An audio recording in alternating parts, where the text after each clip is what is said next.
त्वमेव त्वमेव बन्धुः सखा त्वमेव त्वमेव विद्याधृतं त्वमेव त्वमेव सर्व मम देव देव। आजच्या कामाचे आदेश मम गुरुवली श्री मामाजींना माझा दंडवत प्रणाम।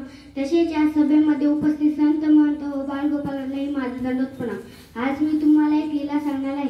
माझ्या लीलेचे नाव आहे सर्पदंश। ही लीला वडनेर भुजंग येथे घडलेली आहे।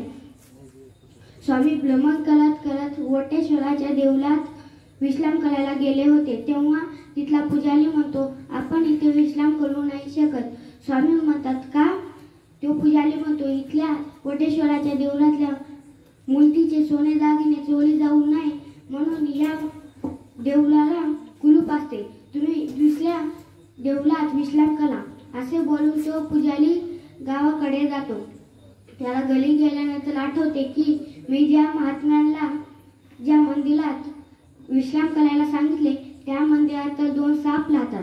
हे सांगण्यासाठी तो धावत स्वामींजवळ येतो, पण वेशीचे दार लागले असे त्यामुळे तो येऊ नाही शकत। तो घाबरतो आणि घरी जातो। इकडे स्वामी विश्राम करत असतात तेव्हा ते 2 साप येतात आणि भांडू लागतात। तेव्हा ते 2 साप भांडता स्वामींच्या छातीवर येऊन पडतात।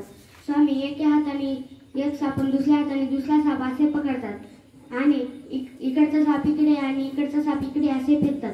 दोन्ही साप विरुद्ध फेकतात। दिवस उजळतो। तो पुजारी येतो आणि म्हणतो, स्वामींना म्हणतो, जीजी मी तुम्हाला काल सांगणे विसरलो की इथे 2 साप ही राहतात। स्वामी म्हणतात, म्हणजे पुजारी म्हणतो, इथे 2 साप ही राहतात। ते 2 साप लाटली आले होते का? स्वामी म्हणतात, हो। स्वामी लाटली घडलेली पूर्वी घटना सांगतात।